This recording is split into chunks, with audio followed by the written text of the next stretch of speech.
자, 지난 시간에 하고 지지난 시간까지 해서 우리 성령님에 대해서 지금 알아봤죠. 그래서 성령의 세례, 성령 충만, 성령의 열매, 성령의 은사, 이렇게 네 가지로 알아봤지만 사실 이 네 가지보다 더 중요한 걸로 지난번 마지막 시간에 했던 이 땅에 과연 계시가 계속되는가, 이 땅에 과연 사도라는 직책이 계속 있을 수 있는가, 이 땅에 선지자가 계속 있을 수 있는가. 성경 66권으로 성경이 완료됐다는 성경 피절이 없는데 우리는 어떻게 성경 66권만이 정경이라고 우리는 받아들일 수 있는가, 뭐 이런 문제를 조금 더 깊이 생각을 할 수도 있었지만 하여튼 우리가 초보적으로 알아야 될 것들을 같이 공부를 했습니다. 이게 왜냐하면 우리나라 현재 뭐 많이 얘기되고 있는 불건전한 성령운동 또는 이런 성령에 대한 접근, 이런 것들 때문에 우리가 성경적으로 또 건전하게 성령에 대해서 어떻게 생각을 해야 될까 하는 것 때문에 이제 성령에 대해서 성경을 믿사오며 라는 문장을 가지고 우리가 성령에 대해서 한 4시간 동안 알아보고 갔습니다. 자, 오늘은 거룩한 공예와 성도들이 서로 교통하는 것과 이거를 볼 텐데, 이거는 초두에 뭘 좀 말씀드려야 되겠냐면, 사도신경을 고백해서는 안 된다는 사람들, 사도신경을 반대하는 사람들이 가장 많이 이 부분에서 우리를 공격하는 포인트입니다. 그래서 그거에 대한 것들을 같이 좀 말씀드리겠습니다. 자, 우선 거룩한 공예다. 거룩한 공예를 우리가 고백하면서 거룩한 공예와 성도들이 서로 교통하는 것과 이것을 우리는 믿는다, 그렇게 지금 얘기를 하고 있죠. 거룩한 공예. 근데 거룩한 공예가 과연 무엇이냐? 거룩한 공예. 사도신경을 고백해서는 안 된다는 유튜브를 보니까 되게 이걸 가지고서 두 가지로 공격을 하더라고요. 첫 번째로는 여러분들 우리 사도신경 앞부분에 영어로 된 데는 Holy Universal Church라고 되어 있습니다. 그런데 조금 이따도 말씀드리겠지만 원래 원문에는 Holy Catholic Church예요. 그래서 거룩한 카톨릭 교회를 믿으며 라고 우리가 고백을 하고 있어요. 카톨릭 처치. 그러면서 그 반대하는 사람들 입장에서는 봐라, 지금 사도신경을 고백하면서 카톨릭에서 떨어져 나온 개신교라고 하지만 우리는 거룩한 카톨릭 교회를 믿으며 라고 고백하고 있지 않느냐, 이렇게 얘기를 하고 있어요. 그건 이제 조금 있다가 왜 그것이 틀린 것인지에 대해서 얘기하겠습니다. 그래서 카톨릭, 홀리 카톨릭 처치, 홀리 카톨릭 교회를, 거룩한 카톨릭 교회를 믿으며 이렇게 고백을 하는 거예요. 우리 영어 사도신경에 유니버설로 되어 있다고 하지만 원문에는 우리가 홀리 캐톨릭 처치로 되어 있어요. 그렇게 우리는 고백을 해요. 그거 얘기하겠습니다. 그 다음에 또 하나 두 번째로 공격하는 사람들의 얘기에 의하면 이 공회라는 말을 우리가 지금 이 공회도 조금 이따 설명을 드리겠습니다. 공회라고 하니까 어디서부터 얘기하냐면 우리는 사건의 재구성에서 봤죠. 예수님을 잡을 때 뭐였습니까? 제사장들과 함께 산헤드린 공회원이 모였죠. 산헤드린 공회가 모여가지고 안나스와 가야바를 중심으로 해서 예수님을 일단 사형시키기로 결의를 하죠. 그리고서 나중에 이 공회에서 마침 그때가 6월절이기 때문에 들어와 있었던 빌라도에게 보내가지고 십자가에 못 박게 하죠. 그래서 이 공격하는 사람 입장에서는 이 공회의 전신은 바로 예수를 잡아 죽였던 공회인데 우리가 이 공회를 믿는다는 게 말이 되느냐, 이러면서 얘기를 하더라고요. 이거는 우리나라 단어 자체도 잘 모르고서 하는 얘기예요. 그러면서 그걸 공격하는 사람은 또 뭘 얘기했냐면 그 뒤에 니케아 공회라든가 콘스탄티노플 공회라든가 이런 공회가 전부 다 잘못된 공회들이었다. 그 공회의 전통에 따라서 지금 믿고 있는 개신교에서 거룩한 공회를 믿으며 하는 것은 이렇게 잘못된 공회의 전통을 아주 모르고서 지금 다 공회를 믿는다고 하는 것이다. 그러니까 사도신경 고백하면 안 된다. 이렇게 얘기를 하고 있어요. 요거를 이제 두 가지 포인트를 아시고서 제가 왜 이게 잘못됐는지를 좀 설명드리는 파트니까 잘 좀 시청해 주세요. 그 두 가지 포인트 지금 우선 이해하셨죠? 공격하는 사람 입장에서. 자, 우선 우리가 거룩한 공회를 믿는다. 우리가 고백할 때 사도신경이 우리나라에 들어와서 우리말로 번역될 때 번역하는 사람들의 고민이 들어있어요. 이게 사실은 우리가 거룩한 교회를 믿는다는 얘기거든요. 교회. 그런데 이 교회를 믿는다고 했을 때 사도신경에서 고백한 교회는 조금 이따 이제 공부를 하겠지만 옛날부터 어떤 거를 얘기했냐면 교회에 거룩함이 하나 들어가야 되고요. 거룩한 교회다. 그래서 거룩한 교회라고 하면 되는데 거기에다 또 하나가 뭐가 들어가야 되냐면 보편적인 교회를 믿는다. 이게 들어갔어야 돼요. 이거를 넣다 보니까 거룩한 교회라고 하기에는 이것만 들어가는 거예요. 그래서 거룩하고 보편적인 교회를 믿으면 이렇게 번역했으면 좋겠는데 그래도 성도들이 거룩하고 보편적인 교회 하면 잘 어떻게 안 와닿을 것 같으니까 공예로 그냥 우리가 그냥 입버릇처럼 하게 됐어요. 근데 우리 세번역 사도신경에는 어떻게 되어 있냐면 거룩한 공교회를 믿으며 이렇게 지금 번역이 다시 되어 있죠. 거룩한 공교회를 믿는다. 그러면 왜 거룩함과 보편적임이 들어갔는가? 이거에 대해서 좀 생각을 해보겠습니다. 여러분들 유인물에 표시가 되어 있는데 거룩하고 보편적인 교회라는 표현은 지금 처음에는 홀리갑의 서머나 교회 편지에서 처음 발견됩니다. 그런데 이게 이제 홀리갑이 처음으로 이 말을 썼다 이렇게 자신 있게는 얘기 못해요. 왜냐하면 그때 당시에 문서들이 여러 군데 나타납니다. 지금 얘기하고자 하는 논지는 누가 먼저 이것을 얘기했느냐, 이것을 얘기할 권위가 어떠냐, 그거보다는 왜 교회를 거룩한 교회, 그러면서도 보편적인 교회, 왜 이렇게 고백을 했을까, 초대교회. 이거에 대해서 우리가 좀 고민을 하자는 거예요. 조금 이따가 여기에 관련된 성경 규정을 찾아보겠습니다. 거룩한 교회는 우리가 딱 닿을 수 있죠. 교회는 거룩한 곳이죠. 세상과 구별된 곳입니다. 비록 우리가 거룩하지 못했더라도 거룩을 향해서 나가야 되는 교회인 것은 사실이에요. 그런데 왜 보편적인 교회를 얘기해야 되느냐? 이거는 지금도 이거는 적용되지만 일단 그때의 시대상을 보면 영지주의에 대항했어야 됐어요. 영지주의는 뭐냐면 거룩한 것과 성과 속은 결코 함께 할 수 없다는 게 영지주의죠. 그렇죠. 우리 이건 이제 많이 했습니다. 그래서 이거 둘은 결코 같이 할 수 없어요. 그래서 영지주의에서는 예수님이 성육신했다는 걸 인정하지 못하는 겁니다. 어떻게 거룩하신 하나님이 더러운 육체로 올 수 있느냐? 그거 인정하지 못하는 거죠. 그래서 우리가 다음 시간에 하지만 사도신경에서 우리의 몸이 부활할 것을 믿는다라고 믿는 것도 다분히 초대의 영지주의를 의식한 거였어요. 근데 문제는 이 영지주의의 이런 성과 속이 엄격하게 있는 가운데 교회라는 개념을 얘기하려다 보니까 거룩한 개념은 얘기할 수 있어요. 그런데 이 거룩한 교회에 속된 인간들이 들어가서 교회를 구성한다 하는 것을 이들은 인정할 수 없으니까 영지주의는 늘 교회에 대해서 대항 세력이 됐죠. 그런데 우리가 이것을 어떻게 영지주의에 대해서 적용할 수 있을까 하다 보니까 비록 아주 거룩한 면도 있기는 하지만 우리 속된, 우리 모든 평범한 사람들이 차별 없이 보편적으로 교회에 들어올 수 있다는 이 보편성, 보편적인 교회다 하는 것을 강조를 해야만 했어요. 요거 조금 이해하셔야 됩니다. 영지주의는 성 아니면 속을 선택했어야 됐어요.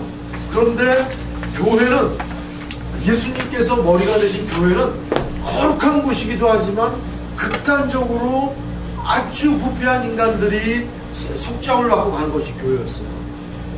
이거는 사실은 교회뿐만 아니라 예수님의 이 땅의 나심이 그렇죠. 예수님의 나심이. 여러분들 기억하시겠지만 예수님 곁에 많은 각색병자가 왔어요. 특히 혈루증 앓던 여인도 왔었고 문둥병자도 왔어요. 그런데 깜짝 놀랄 만한 사실은 뭐냐면 하나님의 아들이라고, 하나님의 아들이고 거룩하신 분인데 그때 당시에 율법으로는 문둥병자나 혈루증 앓는 여인은 기피의 대상이었어요. 거룩한 사람은 고사하고 보편적인 사람도 그 사람들하고 멀리 떨어져서 살았어야 했어요. 그런데 예수님은 그들이 오는 것을 허락한 것뿐만 아니라 어떤 때는 예수님이 문둥병자 시몬의 집에 들어가셨을 때 옥합 깨는 여인의 사건이 나오죠. 그 시몬의 집에 들어가셨다는 사실은 굉장히 놀라운 사실이에요. 다른 사람들은 문둥병자의 집에 가까이도 가지 않았던 시대에 예수님은 거기에 일부러 찾아가셔서 그들과 만나시고 그들과 접촉하셨어요. 이게 예수님의 성육신 사건의 놀라운 사건이거든요. 그리고 그 사건이 교회에 그대로 이어져서 성과 속이 함께 할 수 있다. 양극단의 아주 거룩함과 아주 속함이 함께 할 수 있다는 개념이 교회에 들어가 있는 거예요. 이거는 영지주의에서는 절대로 받아들일 수 없는 상황입니다.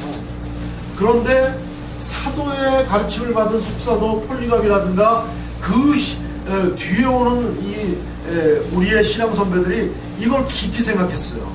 이 교회의 개념을 어떻게 할 것인가? 극단적으로 아주 거룩함도 있지만 극단적으로 죄인들이 가서 고백하고 거룩함과 합치되는 곳, 그것이 교회다. 그러니까 거룩함도 강조가 돼야 되지만 보편적인 교회도 강조가 돼야 된다. 이게 두 가지가 들어가 있습니다. 그런데 이런 것들을 모르고 아까 주장한, 그래서 이 캐톨릭이라는 단어가 원래는 이게 일반 형용사로 보편적인이라는 거예요. 이거를 이제 차용을 해서 로마 가톨릭 교회 해가지고 고유 명사화 됐죠. 우리는 영어로 우리는 믿는다 Holy Catholic Church 해도 우리는 로마 가톨릭 처치를 믿는다 내지는 부교를 믿는다는 뜻이 아니에요. 우리는 이런 귀중한 신앙 선배들의 사상을 믿는다는 거예요. 근데 이런 역사적인 맥락도 무시하고 Holy Catholic Church를 믿는다. 그러니까 너희들 사도신경 하는 건 엉터리 아니냐, 이렇게 얘기한다는 거는 너무나 역사에 통찰이 없는, 역사적 맥락을 모르는 거죠. 우리 신앙 선배들은 이거를 생각했어요. 예수님 자신이 성과 속을 합치시키기 위해서 그 하늘보좌를 버리시고 낮고 낮은 이곳에 육신으로 오셨다는 것이 성과 속을 합치시킨 것이고, 오셔서 평생 동안 사신 것도 아주 더러운 사람들, 아주 추해서 많은 사람들이 가려고 하지 않았던 사람들, 심지어는 예수님께서 이방인들도 다 버리고 이방인들 가운데서도 버렸던 그 군대왕이 걸려가지고 광야에다가 쇠사슬을 묶어놨던 그 사람을 위해서 찾아가서 그 사람을 낫게 해줘가지고 그 사람이 나중에 데가벌리라고 하는 것은 한 지명이 아니고 10개의 도시라는, 지금 디케이드라고 영어로 하죠. 디케이드. 이건 10이라는 소리인데 10개 지역의 전도자가 됐는데, 그렇게 하여튼 그 귀신 들렸던 사람들, 문둥병자들, 혈루증이 앓던 여인들, 이런 사람들을 찾아가서 만났다는 것은 그 사람들을 고쳤다는 팩트, 사실도 중요하지만 예수님이 이 땅에 오신 성과 속을 합치시킨 이 극단적인 두 개를 합치시켰다는 것, 이것이 굉장히 귀중한 사상이고 이것이 교회에 녹아있는 거거든요. 그래서 우리 신앙 선조들은 이 두 가지를 같이 고백하기를 원했어요. 교회는 거룩한 교회다. 이것만 거룩하니까 우리는 거룩한 그 모습으로 살아야 된다. 이것만이 아니라 교회는 보편적인 교회다. 그런데 여러분, 이 중에서 어느 한쪽으로 무게중심이 쏠릴 경우에는 상당히 위험해집니다. 자, 거룩한 교회만 강조하게 되면 이거는 교회는 바리새인과 같은 교회가 됩니다. 그렇죠?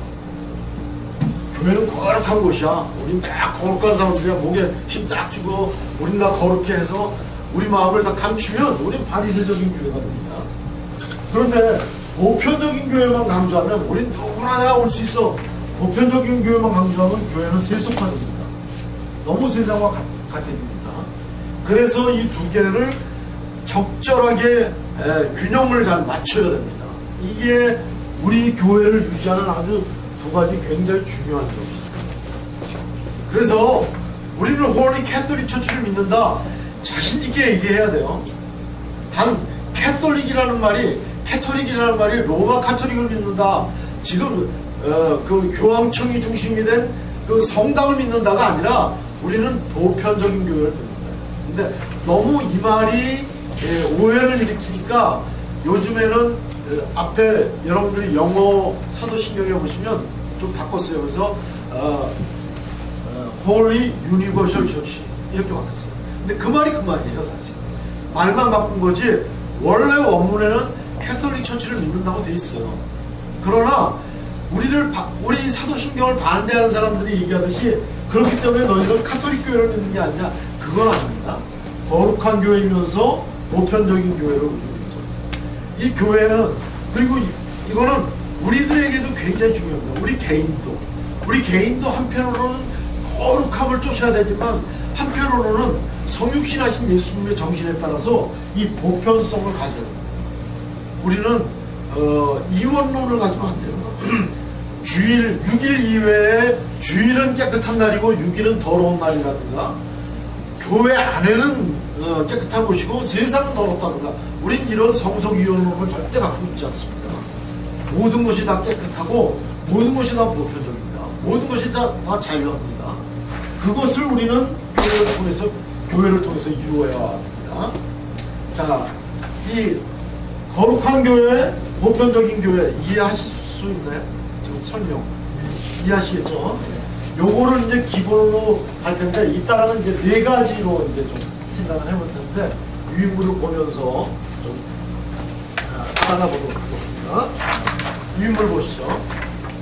자, 우선 교회라는 단어, 여러분 잘 아시는 것처럼 에클레시아죠. 에클레시아인데 그 에클레시아가 마태복음 16장 18절에 분명히 나와 있습니다. 우리 다 같이 한번 읽겠습니다. 시작. 또 내가 내게 이르노니 너는 베드로라. 내가 이 반석에 내 교회를 세우리니 음부의 권세가 이기지 못하리라. 예, 우리 이게 잘 아는 말씀이고 예수님이 교회를 여기서 세우시겠다고 했는데 우리 근데 그때로 한번 돌아가 보죠. 가이사라 빌립보에서 나를 누구라고 하느냐 이렇게 저렇게 묻다가 그러면 너희는 나를 누구라 하느냐, 그러니까 시몬 베드로가 주는 그리스도시요 살아계신 하나님의 아들입니다 하니까 이 말씀을 하신 거죠.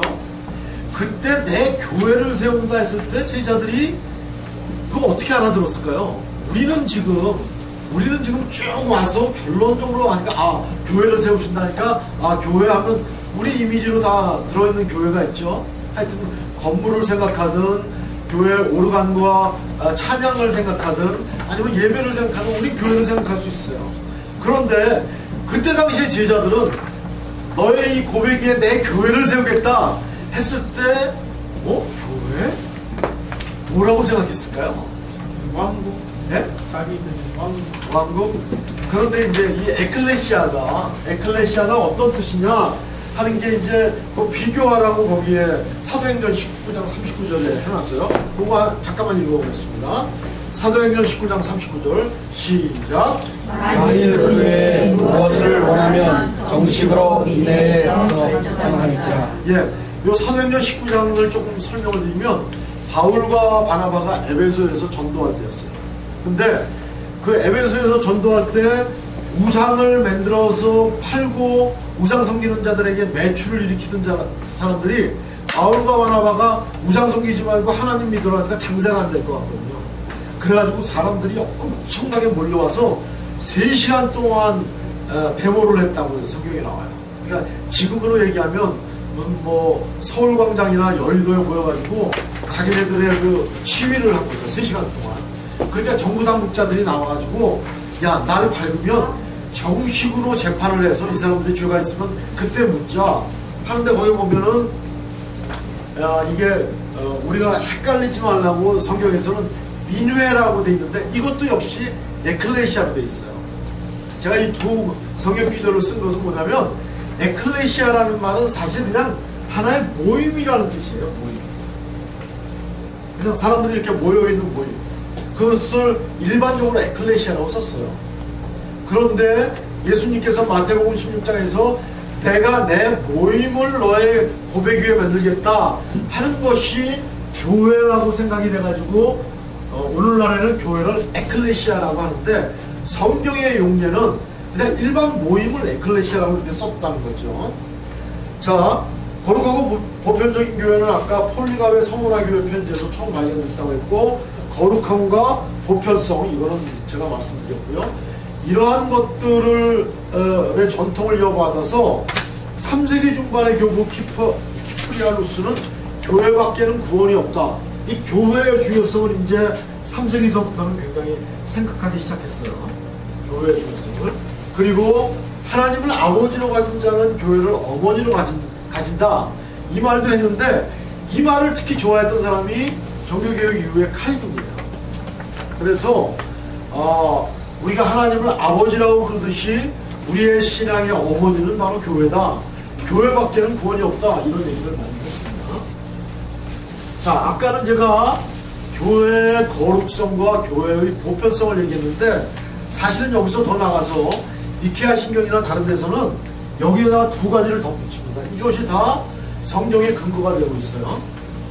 아까는 거룩성과 보편성을 얘기했는데 거기에다가 뭐를 넣으시냐면은 하나의 교회라는 말을 붙였고요. 그 다음에 하나의 거룩한 보편적인 그리고 사도적인 교회 이렇게 네 가지를 붙였습니다. 네 가지를. 이것이 다 성경의 그 근거가 되어 있어요. 그리고 여러분들 책의 앞에 사도신경 원문에도 보면 이 니케아 신경의 원문으로 달려 있어요. 우남, 쌍땀, 가톨릭감, 에트는 이제 여기에 그 접속사로 엔드라는 거고요. 아포스톨릭함, 에클레시아 이렇게 해서 네 가지로 교회의 특성을 얘기를 하고 있습니다. 이게 우리가 우리의 신앙 선배들이 교회의 특성에 대해서 생각하면 어떤 점을 생각해야 될까? 뭐 교회로는 여러 가지가 나올 수가 있겠지만 기본적으로 네 가지를 생각했다는 거예요. 그래서 우리는 오늘 이 네 가지의 교회의 특성에 대해서 성경 기조를 찾아가면서 생각을 해보도록 하겠습니다.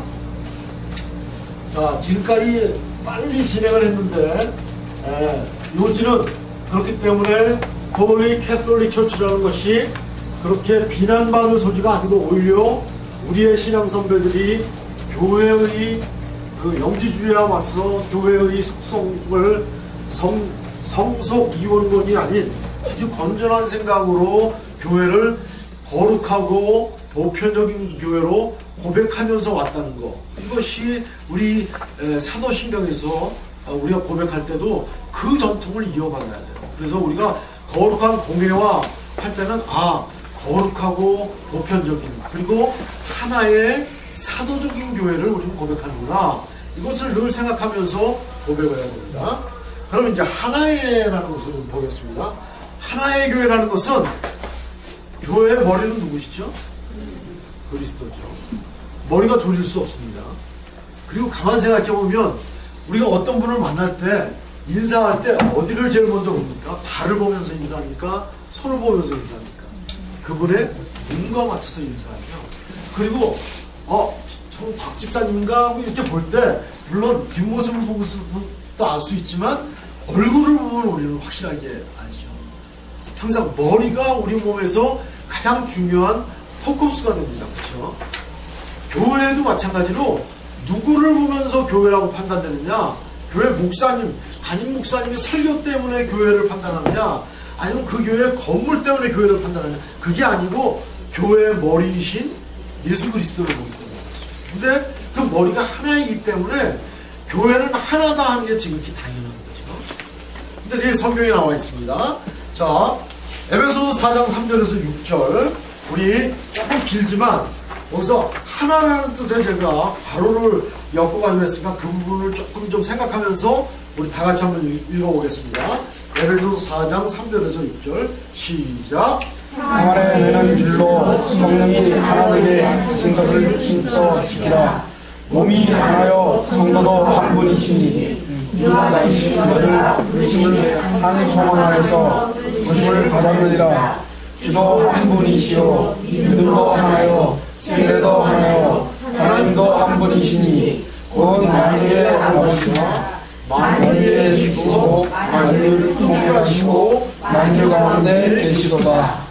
여기서 한 분이다, 하나다 하는 것을 얼마나 강조하고 있는지. 그래서 교회는 하나여야만 합니다. 그런데 지금 상황은 교회가 하나가 아니죠. 수백 수천 개로 나눠져 있죠. 그거는 조금 이따 얘기를 한번 해보겠습니다. 요한복음 17장도 요한복음 17장은 여러분 잘 아시는 예수님의 기도문이 적혀 있는 장이 요한복음 17장입니다. 다른 복음서에서는 예수님의 기도는 주기도문 정도만 알려져 있는데 요한복음 17장은 예수님의 대제사장적인 기도, 이 땅을 떠나시기 전에 하나님께 직접 드리신 기도문이죠. 그래서 굉장히 중요한데 여기 기도에도 교회가 하나 될 것을 강조하셨어요. 이건 제가 읽겠습니다.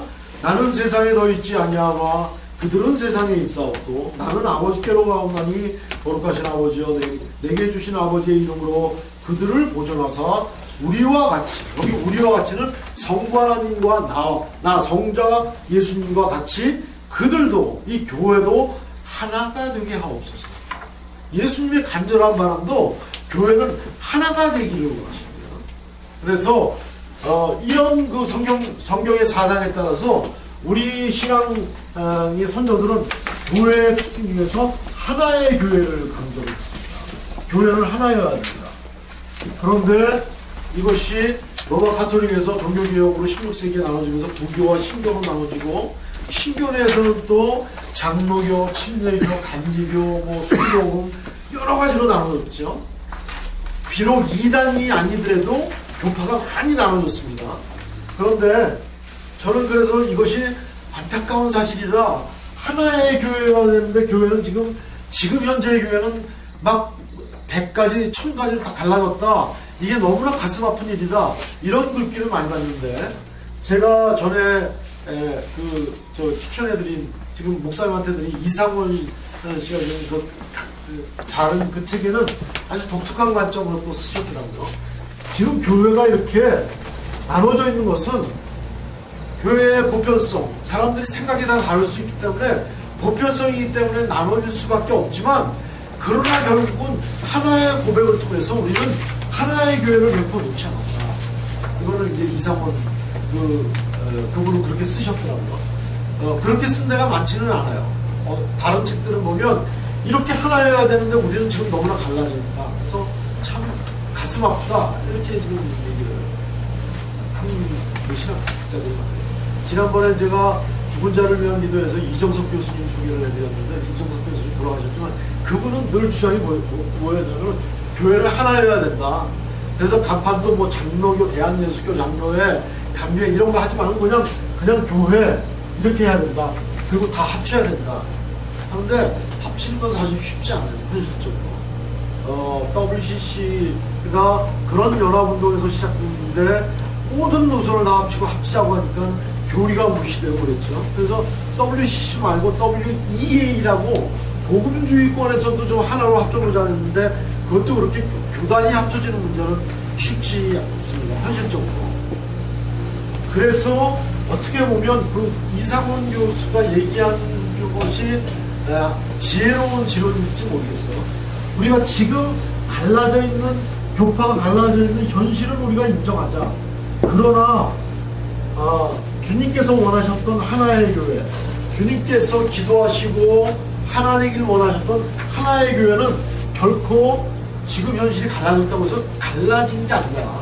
왜냐하면 우리는 같은 고백으로 하나님을 섬기고 있기 때문에 머리는 우리가 여러 가지 손발 지체는 다 다양할 수 있지만 결국 머리는 결국 그리스도이시기 때문에 머리는 그리스도라고 우리가 인정을 하고 고백을 하고 있기 때문에 지금 하나의 교회를 우리는 붙들고 있는 것이다. 이제 이상원 교수는 얘기하고 있어요. 이거는 여러분들께서도 여러분들 묵상에 맞겠습니다. 이거는 우리가 토론할 대상도 아니고 지금 교회가 왜 이렇게 나눠졌느냐, 이거 합쳐야 된다, 아니냐, 나눠져야 된다, 이거 토론할 대상이 아니고 성경에서 말하고 있고 교회의 속성으로 말하고 있는 것은 하나의 교회다. 이거는 분명히 성경에서 얘기하고 있습니다. 그 다음에 2페이지로 가겠습니다. 2페이지에 보면 뭐죠?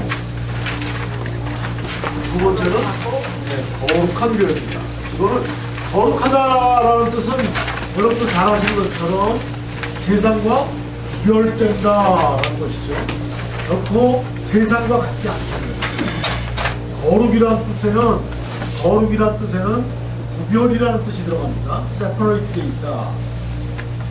옛날에 제사장들이 양을 잡을 때에도 구별된 것, 흠없는 것, 다른 양들과는 좀 다른 것들을 드렸죠.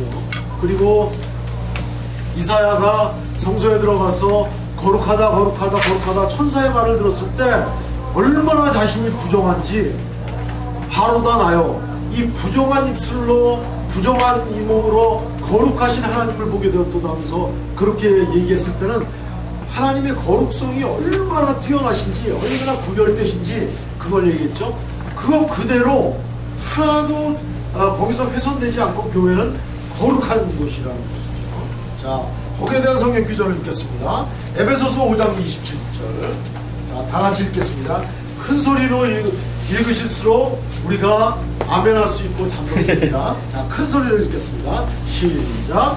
자기 앞에 영광스러운 교회가 세우사 자 주름 닦은 것이나 이런 것들이 없이 거룩하고 흠이 없게 하려 하심이라. 예, 여기 보면 교회를 세우시는데 거룩하고 흠이 없게 하신다는 것이죠. 이거는 이 말하고는 틀립니다. 교회에 들어올 사람들은 거룩한 자들만 들어와라, 이거하고 틀립니다. 이건 일단 우리 보편적인 해서 하겠습니다. 그러나 하여튼 교회를 거룩하고 흠이 없이 세우신다는 거예요. 절대로 우리 수준으로 낮춰져서 그래, 교회는 그 정도 좀 세속화돼도 돼, 그 정도 좀 타락해도 돼, 이렇게 카트라인을 낮춰주시지 않는다고요. 하나님의 카트라인은 옛날 구약시대 때나 신약시대 때나 지금이나 하나님의 거룩의 카트라인은 절대로 하향 평준화되지 않았다는 거죠. 그렇게 보신다는 거예요. 그런데 우리는 거룩하지 않죠. 그렇기 때문에 우리는 예수 그리스도의 공로를 의지해서 교회를 조성하는 것입니다. 자, 베드로전서 2장 5절 이것도 다 같이 읽겠습니다. 시작. 너희도 산돌같이 신령한 집으로 세워지고 예수 그리스도로 말미암아 하나님이 기쁘게 받으실 신령한 제사를 드릴 거룩한 제사장이 될지니라. 너희도 거룩한 제사장이 되는데 누구 때문에 거룩한 제사장이 되느냐?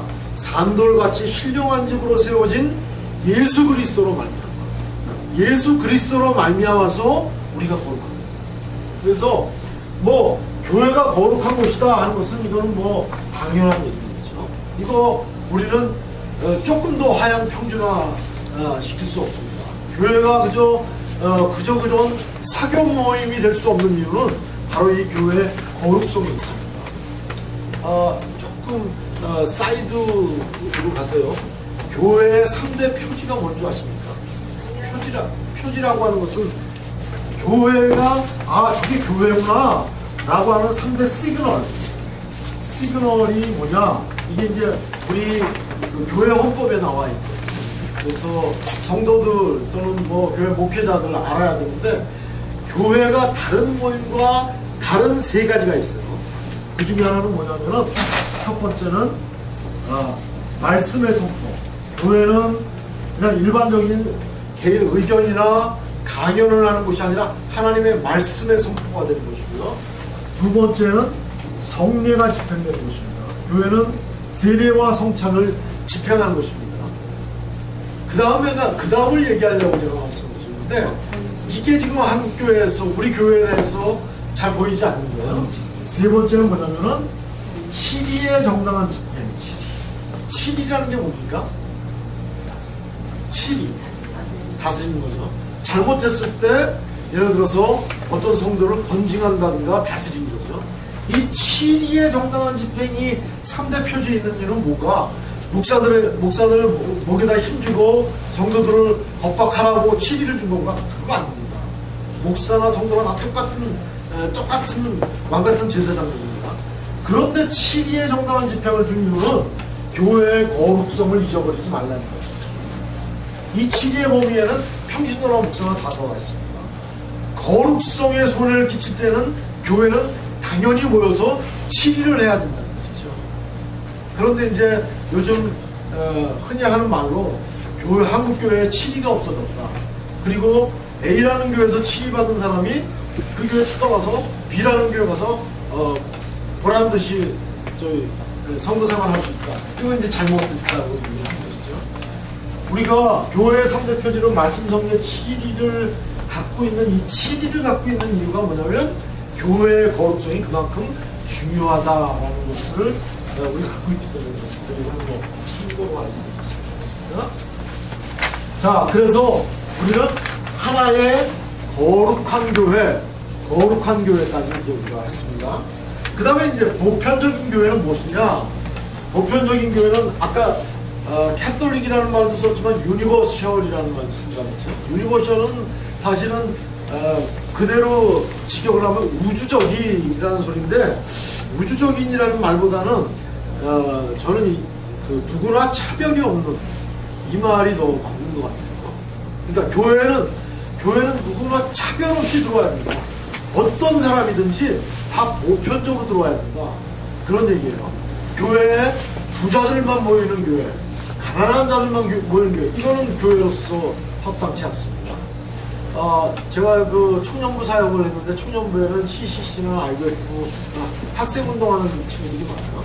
근데 그런 CCC나 IWF는 대학교에서 그 선교를 하지 그런 모임이 교회까지 와서 우리는 CCC 교회 이렇게는 되지 않아요. 왜? 교회는 차별 없는 곳이기 때문에 교회는 대학생도 올 수 있지만 또 고등학교만 졸업한 사람도 올 수 있고 심지어 무학인 사람도 올 수 있고요. 가난한 사람도 올 수 있고 부자인 사람도 올 수 있고 차별을 두지 않았어요. 이게 성경의 정신입니다. 그게 어디에 있는가 한번 찾아보겠습니다. 구약에도 벌써 나오는데요. 신명기 16장 11절 다 같이 한번 읽어보겠습니다. 신명기 16장 11절 거기 나와있죠. 너와 시작. 너와 내 자녀와 너희와 내 성중에 있는 객과 너와 간과 함께 내 하나님 여호와께서 자기의 이름을 두시려고 택하신 곳에서 내 하나님 여호와 앞에서 즐거워할지니라. 예, 여기 신명기 16장 11절은 77절에 하나님 앞에 나와야 할 자들을 지금 얘기하고 있거든요. 77절 여러분들 잘 아시는 것처럼 오순절이죠. 그때 당시에는 그 출애굽 백성들에게 광야에 나와서 지켜야 할 절기들을 몇 개를 줬어요. 3대 절기를 아주 중요한 절기를 줬는데 그 중에 77절에 나와야 할 사람들을 얘기하는데 이 사람들은 빼고 요 사람들만 나와라 이렇게 얘기하지 않고 거기 보면 객과 고아와 과부 이거는 꼭 객과 고아와 과부 세 부류의 사람들만 나와라 하는 게 아니고 우리는 항상 성경에 쓰여진 말의 의미를 알아야죠. 고아와 과부는 그때 당시에 가장 비천한 자였어요. 아주 사람 수에도 치지 않는 자였어요. 그리고 여기서 우리가 우리말에는 객이라고 표현했는데 이것을 외국인을 얘기해요. 그러니까 그때 당시에 택한 백성 이스라엘에게는 이스라엘이라는 아이덴티티가 이스라엘이라는 정체성이 굉장히 중요해가지고 이방인들에게는 이런 그 하나님과 접할 게 없다라고 배타적으로 나갈 수 있을 때 하나님께서는 아주 혁명적으로 7절에 이방인도 나그네도 고아와 과부도 다 와서 내 앞에 와서 얘기합니다. 벌써 보편적인 교회의 특성을 신명기에서부터 벌써 말씀을 해주시고 계시죠.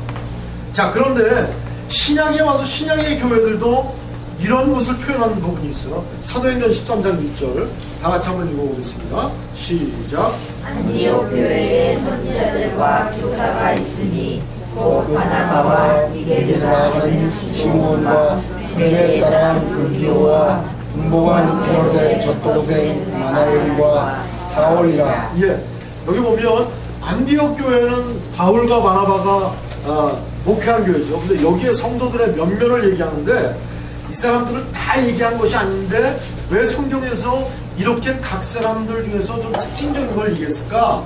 이게 굉장히 중요한 기초입니다. 13장 2절에 보면은 니게르라는 시몬이 나오죠. 여러분 니게르가 뭔지 아십니까? 니게르. 니그로가 뭐죠? 니그로? 흑인이죠. 흑인을 비하해서 얘기하는 니그로라고 하죠. 여기서 니게르라 하는 시몬은 이름이고요. 니게르라고 하는 것은 저 흑인 시몬, 저 깡둥이 시몬 그 얘기예요. 그러니까 그때 당시에도 흑인에 대한 차별이 좀 있었어요. 그런데 교회에 흑인이 마음대로 들어와서 얘기를 해요. 놀라운 일이죠. 또 하나 놀라운 것은 뭐냐면 분봉왕 헤롯의 젖동생. 여러분 분봉왕 제가 지난번에 말씀드렸죠. 그 예수님이 태어났을 당시에 헤롯 대왕은 유대를 전체를 다 다스리고 있었는데 이미 예수님이 성년이 되셔서 이제 성인이 되셨을 때는 그 공생애 동안에는 헤롯 안티파스하고 헤롯 빌립이 분봉왕 체제로 다스리고 있었죠. 그 뒤에 이제 예수님 승천하시고서 분봉왕 헤롯, 이게 헤롯 빌립인지 헤롯 안티파스인지 아니면 또 다른 분봉왕인지 모르겠는데 여하튼 아나인이라는 사람은 헤롯의 젖동생이라고 했어요. 그럼 이 사람은 왕족이에요. 왕족.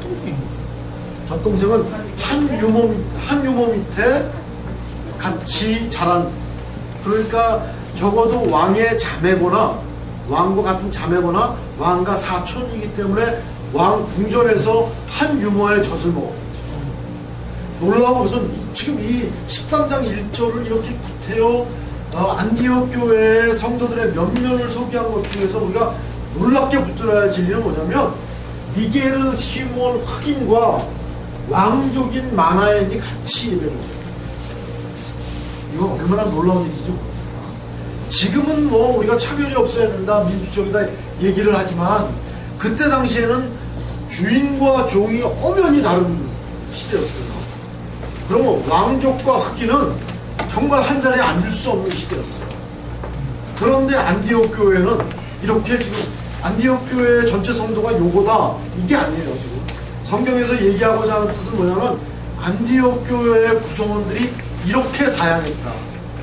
왕족과 흑인이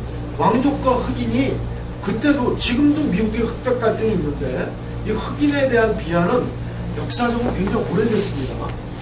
물론 뭐 흑인은 셈, 함, 야벳 중에서 어느 족속이다 이거는 흑백 갈등을 조장한 사람의 저거고 그건 성경적인 근거가 없어요. 그러니까 흑인은 무슨 롯의 부끄러움을 떠올린 그 아들의 후손이다. 그게 흑인이다.